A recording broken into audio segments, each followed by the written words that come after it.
வணக்கம். இது ஐபிசி தமிழின் செய்திவீச்சு. இன்றைய செய்திவீச்சிலும் இலங்கை மற்றும் உலக நிலவரங்கள் காத்திருக்கின்றன. தமிழினத்தின் மீது இலங்கை தீவில் நடத்தப்பட்ட பெரும் படுகொலை களத்தின் அடையாள நாளான மே 18 நினைவேந்தலுக்கு இன்னும் சில மணித்தியாலங்களே உள்ள நிலையில் இந்த நினைவேந்தல் நாளில் முள்ளிவாய்க்காலுக்கு சென்று அங்கு இடம்பெறும் நினைவேந்தல் நிகழ்வில் பங்கெடுக்கும் முதன்மை நிகழ்ச்சி நிரலுடன் அனைத்துலக மன்னிப்பு சபையின் செயலாளர் நாயகம் அக்னஸ் கலமார் இலங்கை தீவுக்குள் பிரவேசித்திருக்கிறார். அக்னஸ் கலமார் தற்போது இலங்கை தீவில் பிரசன்னப்படும் நிலையில் அவரது சந்திப்புகள் மற்றும் நகர்வுகளை ஸ்ரீலங்காவின் புலனாய்வுத்துறை முகர்ந்து பிடிக்க தலைப்படுகிறது. இதனால் இன்று மாலை அக்னஸ் கலமார் முல்லைத்தீவில் காணாமலாக்கப்பட்டோரின் உறவுகளை சந்திக்கும் இடம் குறித்த விவரங்கள் இறுதி வரை பாதுகாப்பு காரணங்களால் இரகசியம் பேணப்பட்டது. இந்த சந்திப்பை முகர்ந்து பிடித்து அதனை தமது தமிழ் அல்லக்கைகள் மூலம் குழப்பிக்கொள்ள ஸ்ரீலங்கா புலனாய்வுத்துறை மும்முரப்படுவதாக கூறப்படும் நிலையில் இவ்வாறான இரகசியம் பேணப்பட்டது. மே 18 முள்ளிவாய்க்காலில் நாளை பிரசன்னப்படும் மன்னிப்பு சபையின் செயலாளர் நாயகம் அங்கு வைத்து சொல்லக்கூடிய செய்திகள் தமது படைத்துறைக்கு அவமானத்தையும் தமிழ் மக்கள் மீதான உதரப்பலியின் உறுதிப்படுத்தலையும் உருவாக்கி கொள்ளும் என்பதால் மன்னிப்பு சபையின் செயலாளர் நாயகத்தை முள்ளிவாய்க்காலுக்கு செல்ல விட வேண்டாம் என ஏற்கனவே ஸ்ரீலங்கா படைத்துறை ஸ்ரீலங்காவின் அரசு தலைவர் செயலகத்தை நோக்கி ஒரு கோரிக்கையை விடுத்திருந்தது. ஆனால் இந்த கோரிக்கையை ஸ்ரீலங்காவின் முப்படைகளின் தலைமை தளபதியாக இருக்கக்கூடிய ரணில் விக்ரமசிங்க பெரிதும் கணக்கில் எடுத்ததாக தெரியவில்லை. ரணிலின் இந்த தந்திரோபாயமான நகர்வுக்கு ஒரு காரணம் இருந்தது. என்னதான் தமிழர்கள் தன்னை ஒரு அரசியல் நரியாகவும் ராஜபக்சர்களை காக்கும் பாந்தவனாகவும் தனது ஆட்சியிலும் நினைவேந்தல் அடக்குமுறைகள் தொடர்வதை தமிழ் மக்கள் பகிரங்கப்படுத்தினாலும் அதற்கு ஆதாரமாக சம்பூரில் இந்த வாரம் இடம்பெற்ற கைதுகள் தொடர்பான விவரங்களை வழங்கி கொண்டாலும் அனைத்துலக மன்னிப்பு சபையின் செயலாளர் நாயகத்தின் பயணத்தில் கைவைத்து மேற்குலகில் தனக்கு இருக்கும் இலங்கைக்கு சரியான தலைவர் ரணில் என்ற அடையாளத்தில் மண்போட அவர் விரும்பிக் கொள்ளவில்லை. இந்த வாரம் கொழும்புக்கு ஒரே நாளில் சரையிலென சென்று சரையிலென அங்கிருந்து மீண்டும் பறந்த அமெரிக்க ராஜாங்க திணைக்கள ராஜதந்திரியான டொனால்டு ரணிலில் மீண்டும் ஒருமுறை நம்பி கை வைத்திருக்கிறார். அமெரிக்க ராஜாங்க திணைக்களத்தில் இலங்கை உட்பட தெற்காசிய நாடுகள் தொடர்பான கோவைகளை கையாளும் டொனால்டு ரணிலுடனான தனது சந்திப்பில் வாஷிங்டனுக்கு கொழும்பு அதிகார மையத்திலிருந்து கிட்ட வேண்டிய அவிர்ப்பாக உறுதிப்படுத்தல்களையும் உறுதிப்படுத்திய நிலையில் இவ்வாறான நகர்வுகள் இடம்பெற்ற அதே வாரத்தில் மன்னிப்பு சபையின் உயர் முகத்தின் இலங்கை பயணத்தில் கைவைப்பது தனது பெயரை கெடுக்கும் ஒரு நகர்வு என்பதால் அக்னஸ் கலமார் இலங்கைக்கு வந்துவிட்டு போகட்டும் என ரணில் முடிவெடுத்திருக்கிறார் போலும்.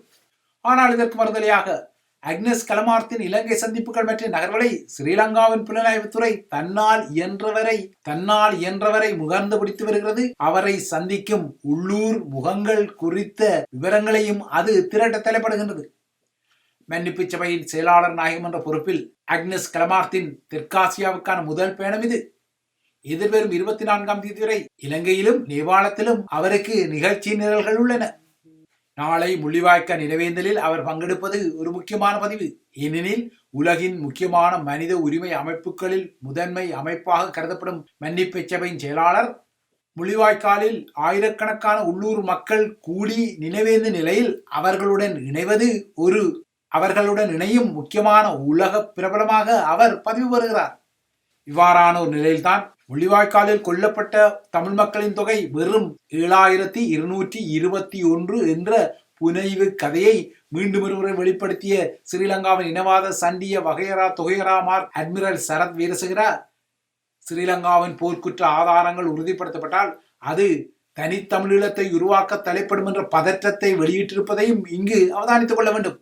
ஆனால் இவ்வாறான வகையரா தொகையராக்களின் கதைகள் எவ்வாறு இருந்தாலும் இலங்கை போர் தொடர்பாக ஏற்கனவே விசாரணைகளை செய்த தர்ஷ்மன் தலைமையிலான ஐநாவின் அறிக்கை முள்ளிவாய்க்காலில் 40,000 பேர் கொல்லப்பட்டதாக கூறியமையே இன்று வரை முள்ளிவாய்க்கால் படுகொலை தொடர்பாக ஆக குறைந்த இழப்புகளை காட்டும் அதிகாரபூர்வ அனைத்துலக புள்ளிவிவரமாகும். ஆனால் தமிழர்களின் தரப்பில் முள்ளிவாய்க்காலில் இதனைவிட அதிகமான மக்கள் மாண்டார்கள் என்பது யதார்த்தமான ஒரு விடயம். இறுதி போர்க்காலத்தில் கிளிநொச்சி மற்றும் முல்லைத்தீவு மாவட்ட செயலாளர்களின் பதிவுகளின்படி அந்த 2 மாவட்டங்களிலும் 5,50,000 மக்கள் இருந்தமை ஆதாரப்பட்டது. ஆனால் போரின் முடிவுக்கு பின்னர் ஸ்ரீலங்கா ராணுவம் அந்த மக்களை நெட்டி தள்ளி புனர்வாழ்வு முகாம்கள் எனப்படும் தமது வதை முகாம்களுக்கு தங்க வைக்கப்பட்ட போது அவ்வாறாக தங்க வைக்கப்பட்ட மக்களின் எண்ணிக்கை 3,75,000 எனவே கணக்கு காட்டப்பட்டது. அவ்வாறாயின் இறுதி போர் முடிவடைவதற்கு முன்னர் கிளிநொச்சி மற்றும் முல்லைத்தீவில் 5,50,000 வசித்த மக்களில் 3,70,000 பேர்தான் உயிருடன் எஞ்சினார்கள் என்றால், இங்கு கணக்கில் வராத மக்களின் தொகை படுகொலையுண்ட மக்களின் பட்டியலுக்குள் வருவது நிதர்சனமான ஒரு விடயம். இலங்கை தீவில் தமிழினத்தின் மீது இவ்வாறான பெரும் படுகொலைகளை செய்வதற்காக உருவாக்கப்பட்ட ஸ்ரீலங்காவின் படைத்துறை இப்போது தம்மை உருவாக்கிய எஜமானர்களுக்கு தலையீடு தரும் ஒரு கட்டமைப்பாக மாறுகிறது. இப்போது அது உலகின் முன்னணி போரரங்கத்தின் கூலிப்படையாகவும் மாறிவிட்டது. உள்ளூரில் பாதாள உலக கும்பல்களிலும், போதைப் பொருள் கடத்தல் கும்பல்களிலும், வாடகை கொலை கும்பல்களிலும் ஏற்கனவே ஸ்ரீலங்காவின் படைத்துறை முகங்கள் பிரசன்னப்படும் நிலையில் இப்போது ஸ்ரீலங்கா படைத்துறையின் முன்னாள் முகங்கள் உலகின் முன்னணி போரரங்கத்தின் கூலிப்படையிலும் பங்கெடுத்து வருகின்றனர். இப்போது இந்த விடயத்தில் அலறி அடித்துக் கொள்ளும் கொழும்பு அதிகார மையம் ரஷ்ய உக்ரைனிய போரில் கூலிப்படையாக செயற்படும் இலங்கையர்கள் குறித்து ஆய்வு செய்வதற்கென விசேட தூதுக்குழு ஒன்றை ரஷ்யாவுக்கும் அனுப்ப முடிவெடுத்துவிட்டது. ஸ்ரீலங்காவின் முதன்மை தலையாரி ரணில் விக்ரமசிங்கவின் உத்தரவில் ஸ்ரீலங்கா பாதுகாப்பு அமைச்சின் செயலாளர் தலைமையிலான குழு ஒன்று உடனடியாக ரஷ்யாவுக்கு பறக்கவும் உள்ளது. ரஷ்ய உக்ரைனிய போரில் கூலிப்படையினராக உள்ள தமது முன்னாள் இராணுவத்தினரின் தொகை தெரியாமல் பிதுங்கும் கொழும்பு அதிகார மையம் இந்த தொகை 600 எனவும், இல்லை 800 எனவும், இல்லை அதற்கும் அதிகமானவர்கள் இருப்பதாகவும் ஒற்றை இரட்டை பிடித்து வருகிறது. ரஷ்ய குடியுரிமை வழங்கப்படுவது போன்ற பொய்யான வாக்குறுதிகளுடன் ஆழ்கடத்தல்காரர்கள் தமது முன்னாள் படையினரை கூலிப்படை கள முனைகளுக்கு அழைத்து சென்று விட்டதாக குறிப்பிடும் கொழும்பு அதிகார மையம் இந்த ஆழ்கடத்தல் செயற்பாடுகளில் இராணுவ உயர் அதிகாரியொருவருக்கும் பங்கிருப்பதாகவும் கிசுகிசுக்கின்றது.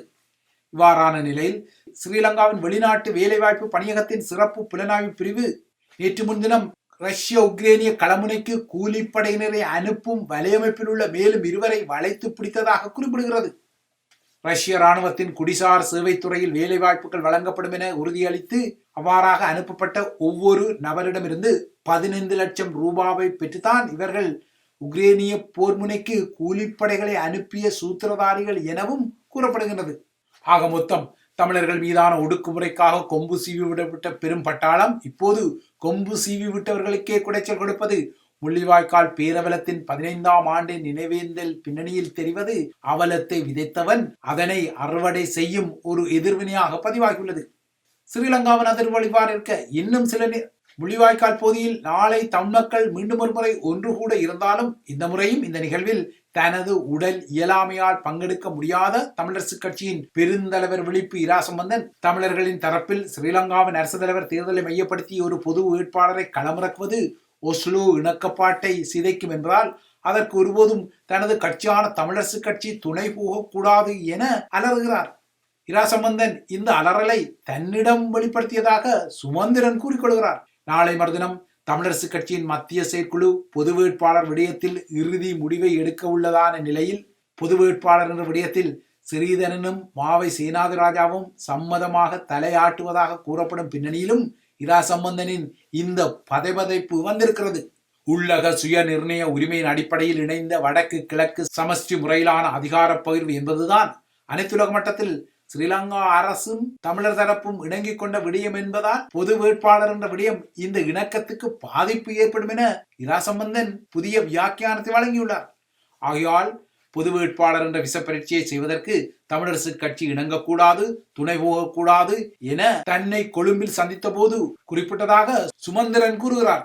பொது வேட்பாளர் என்ற திட்டத்தின் ஆபத்து குறித்து தமிழரசு கட்சியின் தலைவர் மாவை சேனாதிராஜாவுடன் மேலும் விவரமாக பேசிக் கொள்வதற்காக அவரை கொழும்புக்கு வரும்படி இராசம்பந்தன் அழைப்பு விடுத்த போதும் இந்த அழைப்பை மாவை சேனாதிராஜா கணக்கில் எடுக்கவில்லை எனவும் தெரிய வருகிறது.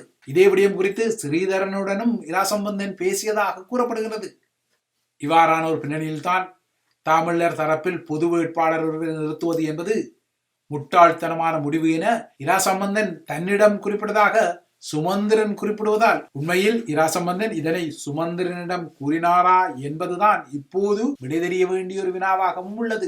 இவை இலங்கையை மையப்படுத்திய நிலவரங்கள். அடுத்து உலக நிலவரங்களை நோக்கிக் கொண்டால், உக்ரைனுக்கு இந்த வாரம் சென்ற அமெரிக்க வெளியுறவு அமைச்சர் ஆண்டனி பிளிங்கன் இனிமேல் உக்ரைன் ரஷ்யாவுக்குள்ளே மேற்குலக ஆயுதங்களை பயன்படுத்தி தாக்குதலை நடத்தலாம் என பச்சை கொடி ஒன்றை காட்டியதாக தெரிகிறது. இதுவரை உக்ரைன் தனக்கு வழங்கப்படும் மேற்குலக ஆயுதங்களால் தனது எல்லைக்கு வெளியே குறிப்பாக ரஷ்யா மீது தாக்குதலை நடத்தக்கூடாது என்பதே அமெரிக்க நிலைப்பாடாக இருந்த நிலையில் பிளிங்கன் தற்போது அந்த நிலைப்பாட்டில் ஒரு மாற்றத்திற்கான கதவை உக்ரைனுக்கு திறந்ததாக தெரிகிறது.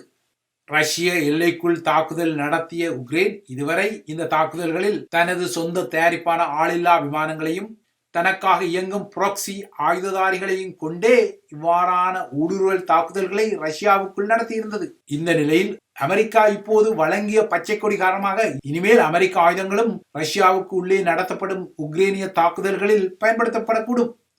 எனினும் நேரடியாக இந்த விடயத்தை சொல்லாத பிளிங்கன் உக்ரைன் தனது எல்லைக்கு வெளியே தாக்குதல்களை நடத்துவது குறித்து அமெரிக்கா ஊக்குவிப்பை வழங்காது என்றாலும் உக்ரைன் தனது சுதந்திரம், இறையாண்மை மற்றும் அதன் பிராந்திய ஒருமைப்பாட்டை காக்கும் போரை எப்படி நடத்த வேண்டும் என்பதை தானே தீர்மானிக்க வேண்டும் என குறிப்பிட்டு மறைமுகமாக அமெரிக்க ஆயுதங்களாலும் தாக்குதலை நடத்தலாம் என்ற செய்தியை குறிப்பிட்டுள்ளார்.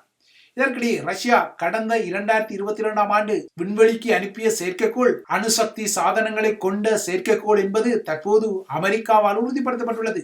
இந்த செயற்கைக்கோள் மூலமாக விண்வெளியில் உள்ள நூற்றுக்கணக்கான செயற்கைக்கோள்களை அணு தாக்குதல் மூலம் அழிக்கும் திறன் ரஷ்யாவிடம் இருப்பதாக அமெரிக்கா தற்போது கண்டறிந்துள்ளது. இதேவேளை வடகிழக்கு உக்ரைனில் ரஷ்ய துருப்புக்கள் முன்னேறி 9 கிராமங்களை கைப்பற்றிய நிலையில் ரஷ்யாவால் ஆக்கிரமிக்கப்பட்ட துறைமுக நகரமான கிரிமியாவில் உள்ள செபஸ்டபோல் விமான தளத்தின் மீது உக்ரைன் நடத்திய தாக்குதலில் 3 ரஷ்ய போர் விமானங்கள் அழிக்கப்பட்டமையும் கட்டிடங்கள் சேதப்படுத்தப்பட்டமையும் புதிய செயற்கைக்கோள் படங்கள் மூலமாக அம்பலப்பட்டுள்ளது. செபஸ்டபோல் துறைமுக நகர் மீதான பாரிய தாக்குதல் வெற்றிகரமாக முறியடிக்கப்பட்டதாக ரஷ்யா குறிப்பிட்ட நிலையில் இந்த செயற்கைக்கோள் காட்சிகள் வெளியாகியுள்ளன. இவைதான் ஐபிசி தமிழின் செய்தி வீச்சு. தொடர்ந்தும் ஐபிசி தமிழுடன் இணைந்திருங்கள்.